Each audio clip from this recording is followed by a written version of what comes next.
प्रिय क्रांती मित्र हो, जय भीम, जय अशोक, जय संविधान, जय भारत. शिवसेना एकनाथ शिंदे गटाचे नेते आणि महाराष्ट्राचे सामाजिक न्याय मंत्री संजय शिरसाट यांचे आज एक वक्तव्य प्रसार माध्यमांमध्ये आलेलं आहे. त्यामध्ये ते म्हणतात की आज मी मुंबईसारख्या आलिशान शहरामध्ये, मुंबईसारख्या आर्थिक राजधानीमध्ये 72व्या मजल्यावरती एका आलिशान बिल्डिंगमध्ये 72व्या माळ्यावरती राहतो. ही केवळ आणि केवळ डॉक्टर बाबासाहेब आंबेडकरांची पुण्याई आहे, बाबासाहेबांची मेहरबानी आहे. बाबासाहेबांच्या त्यागामुळे, बाबासाहेबांच्या लढ्यामुळे, बाबासाहेबांच्या संघर्षामुळे आज मी मुंबईसारख्या शहरामध्ये, जी जागतिक दर्जाचं शहर आहे, त्या शहरामध्ये एका आलिशान बिल्डिंगमध्ये, आलिशान इमारतीमध्ये 72व्या माळ्यावरती राहतो. अर्थात संजय शिरसाट यात नवीन काही सांगत नाही. या भारतामध्ये जे कोणी आहेत भारतीय नागरिक, त्या सर्व भारतीय नागरिकांच्या श्वासावर आणि ते खात असणाऱ्या घासावर केवळ आणि केवळ बाबासाहेबांची सही आहे. बाबासाहेबांचे महान उपकार प्रत्येक भारतीयांवर आहे. प्रत्येक भारतीयांवर बाबासाहेबांचे महान उपकार आहे. माता रमाईनं ह्या लेकरांना, या भारतीय लेकरांना, या भारताच्या करोडो जनतेला गुलामीतून बाहेर काढण्यासाठी त्यांना माणसाचे जीवन जगता यावे, सन्मानपूर्वक, स्वाभिमानपूर्वक त्यांना जीवन जगता यावे म्हणून पोटची 4 लेकरं कुर्बान केली.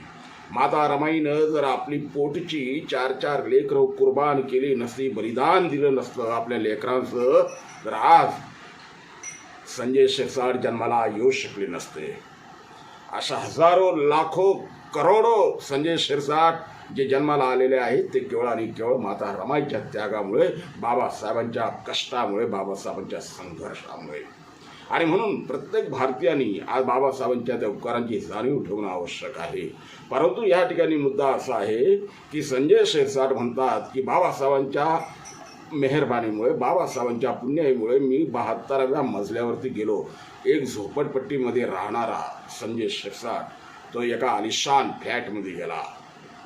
मला संजय शिरसाटांना विचारायचं की बाबासाहेबांनी तुम्हाला झोपडीतून बाहेर काढून तुम्हाला 72व्या आलिशान फ्लॅटमध्ये नेलं. तुम्ही किती लोकांना झोपडीतून बाहेर काढलं?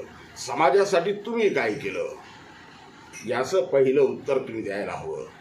होय, बाबासाहेबांनी, माझ्या बापाच्या बापानं समाजासाठी, देशासाठी एवढं कष्ट केले. त्या बाबासाहेबांचा अनुयायी म्हणून मी देखील फुलाची पाकळी त्या समाजासाठी काहीतरी देणं लागतो. ज्या समाजानं मला इतकं काही दिलं भरभरून, ज्या बाबासाहेबांच्या समाजानं मला इतकं भरभरून दिलं, त्या समाजाचा उतराई होण्याचा मी प्रयत्न करेन. त्या समाजाला सन्मानाच्या वाटेवर मी नेण्याचा प्रयत्न करेन. असं तुम्ही कधी म्हटल्याचं ऐकिवत नाही. अहो, बाबासाहेबांच्या उपकारातून बाहेर येण्यासाठी तुम्ही किती लोकांना झोपडीतून बाहेर काढलं, किती लोकांना सन्मानपूर्वक जीवन जगण्यासाठी मदत केली, हा भाग वेगळा. परंतु ज्या बाबासाहेबांच्या संविधानानं इथल्या दीनदलितांच्या, वंचितांच्या उत्थानासाठी, त्यांच्या सामाजिक विकासाकरता जे सामाजिक न्याय खातं निर्माण केलं होतं मंत्रालयामध्ये, त्या खात्यातला निधीसुद्धा तुमच्या डोळ्यात देखत अजित पवार नावाचा एक मंत्री पळवतो. परंतु तो निधी परत आणण्याची हिंमत तुमच्यात नाही. माझा निधी का पळवला? तो माझा निधी माझ्या खात्याला मिळाला पाहिजे असं ठणकावून सांगण्याची हिंमत तुमच्यात नाही. बरं, तुम्ही तर तुम्ही, परंतु जे बाबासाहेबांच्या मेहरबानीमुळे, बाबासाहेबांनी राखीव जागा निर्माण केल्यामुळे जे 29 आमदार तिथं निवडून आलेत महाराष्ट्राच्या विधानमंडळामध्ये, विधानसभेमध्ये, ते 29 आमदार देखील आज गप्प का? ते आमदार आहेत, जनतेचे प्रश्न मांडणारे, समाजाचे प्रश्न मांडणारे आमदार आहेत की कोणा पक्षाचे पक्षीय गुलाम आहेत, हा नेहमी एक माझ्यासमोर प्रश्न निर्माण होतो. आणि महाराष्ट्रातली जनता जे म्हणते त्यात तथ्य आहे असं मला या लोकांच्या मौनव्रतावरून कळून येते. महाराष्ट्रातली जनता नेहमी म्हणते की हे 29 आमदार हे आंबेडकरी समाजाचे प्रतिनिधित्व करण्याच्या ऐवजी त्या पक्षाची गुलामगिरी करतात. हे आमचे आमदार नसून हे त्या पक्षाचे गुलाम आहेत असं जे महाराष्ट्रातले आंबेडकरवादी जनता, बहुजन समाजातली जनता म्हणते त्यात तथ्य आहे असं मला तरी वाटतंय. कारण इतका मोठा निधी लाडक्या बहीण योजनेसारख्या सवंग योजनेसाठी पळवित असताना आमच्या मुलांचं शिक्षण, ज्यांना अजूनही स्कॉलरशिपचे पैसे मिळाले नाहीत आमच्या पोरांना, त्या शिक्षणाचा पैसा जर तुम्ही लाडक्या बहीण योजनेसारख्या सवंग योजनेसाठी पळवत असाल तर त्या अजित पवारांना किंवा त्या सरकारला जाब विचारण्याची हिंमत तुम्ही का दाखवत नाही.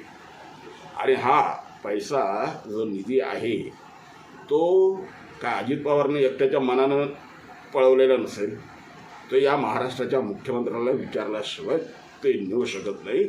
मग महाराष्ट्राच्या मुख्यमंत्र्याला तरी तुम्ही जाब विचारणार आहात की नाही, हा प्रश्न या ठिकाणी निर्माण होतो. आणि म्हणून महाराष्ट्रातल्या 29 आमदारांना जाहीर आव्हान आहे, आमदार महोदय, तुम्ही एका समाजाचे प्रतिनिधित्व त्या ठिकाणी करताय. बाबासाहेबांना तेच अपेक्षित होतं की माझ्या समाजावरती झालेल्या अन्यायाच्या विरुद्ध तिथं भांडायला कोणतरी पाहिजे, म्हणून बाबासाहेबांनी त्या राखीव जागांचं प्रयोजन केलं. त्या जागेवरती तुम्ही निवडून आलात. जर या बाबासाहेबांनी जागा निर्माण केल्या नसत्या तर तुम्ही आज आमदार नाही, कोणत्या तरी शेतामध्ये काहीतरी काम करत असता किंवा कोणत्या तरी नाक्यावरती नाक्यावरती रोजंदारीवरती काम करत असता. परंतु बाबासाहेबांची मेहरबानी आहे की आज तुम्ही आमदार म्हणून आहात. तुम्ही समाजाचे प्रतिनिधित्व करण्याचं काम करा, प्रामाणिक काम करा. समाज तुम्हाला डोक्यावरती घेतल्याशिवाय राहणार नाही. हे ह्या व्हिडिओच्या माध्यमातून या ठिकाणी बोलणं आहे. आज सामाजिक न्याय खात्याचा निधी पळवला, उद्या ते सामाजिक न्याय खातं देखील बंद करून टाकतील आज जर तुम्ही आवाज नाही उठवला तर. म्हणून आज आवाज उठवणं काळाची गरज आहे. पक्ष कोणताही असू द्या, समाजाचा विकास होणं महत्त्वाचं आहे. समाजाच्या उत्थानासाठी सामाजिक न्याय खातं जिवंत असणं महत्त्वाचं आहे. सामाजिक न्याय खातं असून देखील जर आमच्या समाजाला परिपूर्ण न्याय मिळत नसेल, विचार करा, जर उद्या सामाजिक न्याय खातं जर बंद करून टाकलं, जे काही थोडंफार आपल्या समाजाला मिळते ते देखील बंद होईल.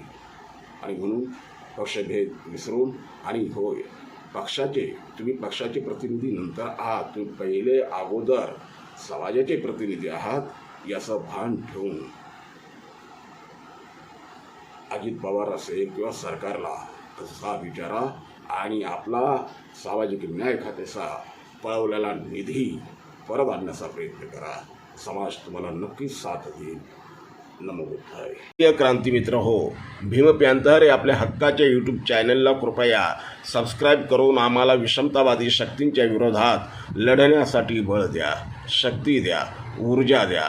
कमेंट करा, लाईक करा, शेअर करा.